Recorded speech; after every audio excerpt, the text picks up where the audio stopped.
Yes बच्चों, जब अप्पू कंचे खरीद कर घर जा रहा होता है तो जब वो पोटली खोल के कंचों को देखता है तो कंचा उसके हाथ से वो पोटली खुल जाती है और पूरे कंचे जो है सड़क पर बिखर जाते हैं। अब कंचे तो बहुत ज्यादा थे, वो उनको उठाने लगता है जल्दी जल्दी, लेकिन उसके हाथों में वो समा नहीं रहे थे, मतलब उसके हाथों में पूरे आ नहीं रहे थे। तो उसने क्या किया, जल्दी से अपने बैग में से सारी कॉपी किताबें उसने बाहर निकाली और उस बैग में कंचों को भरने लगा। जब वो भर रहा था, उसके कंचे जब सड़क पर बिखर गए थे, उसी समय सड़क पर एक जोर रफ्तार से कार आ रही थी और कार आने पर भी उसको कार के हॉर्न की आवाज नहीं आई। वो क्यों नहीं आई? क्योंकि वो तो कंचों में ही डूबा हुआ था, उसी में खोया हुआ था। उसके अंदर कंचों को लेके बहुत ही प्रसन्नता थी, उत्सुकता थी। फिर क्या होता है, जो ड्राइवर होता है कार का, उसको गुस्सा भी आता है अप्पू को देख के कि मतलब बीच सड़क पे खड़ा होके ये लड़का जो है कंचे ये कर क्या रहा है, बीच सड़क पे खड़ा हो गया है और इसको कोई मतलब ही नहीं है इस सब चीजों से। तो फिर जब वो बाहर गाड़ी से बाहर झांकता है, कई बार हॉर्न देता रहता है, तब अप्पू का ध्यान खुलता है और वो पीछे मुड़कर देखता है तो ड्राइवर उसको देख रहा होता है गुस्से में। फिर वो क्या करता है, वो कंचे उठाता है और उस ड्राइवर को दिखाने लगता है। तो उस ड्राइवर को क्या होती है, हंसी आने लगती है, मतलब उस पर मुस्कुरा देता है वो। और अप्पू इस मुस्कुराहट को देख चुका होता है, तो अप्पू को ऐसा लगता है कि मेरे कंचों को देख के उसको भी खुशी हो रही है। जल्दी से बैग में कंचों को भर के कॉपी किताबें हाथ में लेकर वो अपने घर पहुंचता है खुशी खुशी और अपनी माँ के पास जाता है। अपनी माँ के पास जब जाता है तो वो अपने बैग को ऐसे ऐसे हिलाकर दिखाता है ना, अपनी प्रसन्नता व्यक्त करता है अपनी माँ से बिना बोले। तो उसकी माँ जब ये आवाज सुनती है तो कहती है ये क्या लेकर आया है। तो जब वो बैग खोल के अपनी माँ को दिखाता है तो उसकी माँ की आंखों से आंसू आने लगते हैं ये देख के। तो उसको लगता है कि मैंने ऐसा कोई काम तो नहीं किया जिससे माँ रोने लगे। उसके दिमाग में फिर वही चीज आती है कि कैसे दुकानदार भी मेरे कंचे खरीदने पे हंसने लगा और ड्राइवर भी हंसने लगा, फिर मेरी माँ क्यों रो रही है, उसके दिमाग में ये चीज आती है।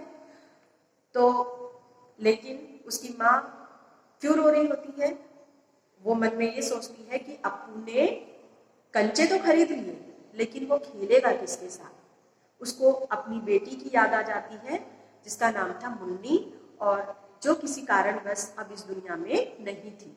वो उसी को याद करके रोने लगती है। लेकिन अप्पू इन सब चीजों से अनजान था, उसको ये नहीं मालूम था कि वो उसकी मम्मी इसलिए रो रही है कि उसकी बहन अब नहीं रही है ना।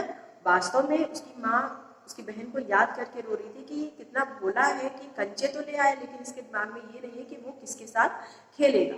और उसके दिमाग में क्यों ये चीज नहीं थी, क्योंकि उसने तो अपना पार्टनर पहले से ही डिसाइड कर लिया था कि वो किसके साथ खेलेगा, जॉर्ज के साथ खेलेगा। फिर क्या होता है, जब वो उसके अपनी माँ के पास जब अपनी माँ को रोता हुआ देखता है तो जाके वो अपनी माँ के आंखों के आंसू को पोंछता है और उसके जो गाल से आंसू आ रहे होते हैं उस पर वो जाके अपना गाल अपना चिक जो है उससे टच कर देता है और उसके गले लिपट जाता है। तो उसके इस व्यवहार से उसकी माँ मुस्कुराने लगती है और ये कहानी का यहाँ पर समापन हो जाता है। उम्मीद है आप सभी को शॉर्ट में ये पाठ समझ में आ गया होगा। अब आइए इस पाठ के जो कठिन शब्दार्थ हैं वो देख लेते हैं। खनकना का मतलब होता है ध्वनि या आवाज। जब उसने अपने बैग को ऐसे हिलाया था ना तो उसमें कंचों के टकराने से जो आवाज निकल रही थी उसे ही कहते हैं खनकना। 9 2 11 होना ये मुहावरा है। मैंने आपको बताया था कि किस तरह काव्य में कविता में रस और अलंकार का प्रयोग होता है और गद्य में किस तरीके से लोकोक्ति या मुहावरे का प्रयोग होता है। तो 9 2 11 होना मुहावरा है जिसका अर्थ होता है भाग जाना। आकृष्ट का मतलब होता है अपनी ओर आकर्षित करना, किसी का ध्यान अपनी ओर आकर्षित करना। निषेध का मतलब होता है मना करना। मात खाना का मतलब होता है किसी को हराना या पराजित करना। सबक माने होता है पाठ, जो पाठ पढ़ाया जा रहा हो उसे ही क्या कहा जाता है, सबक कहा जाता है। जब वो स्कूल पहुंचता है तो उसके जो टीचर हैं वो भी एक सबक पढ़ा रहे होते हैं, एक पाठ पढ़ा रहे होते हैं जिसका नाम था रेलगाड़ी। ये मैंने आपको बताया था। कर्मठ का मतलब होता है कड़ा परिश्रम करने वाला या कठिन परिश्रम करने वाला, हार्ड वर्कर जो होता है उसको कहते हैं कर्मठ। ओके। जबान का मतलब होता है जीभ, जो में टंग होती है उसको जबान भी कहते हैं, जुबान भी कहते हैं। ओके।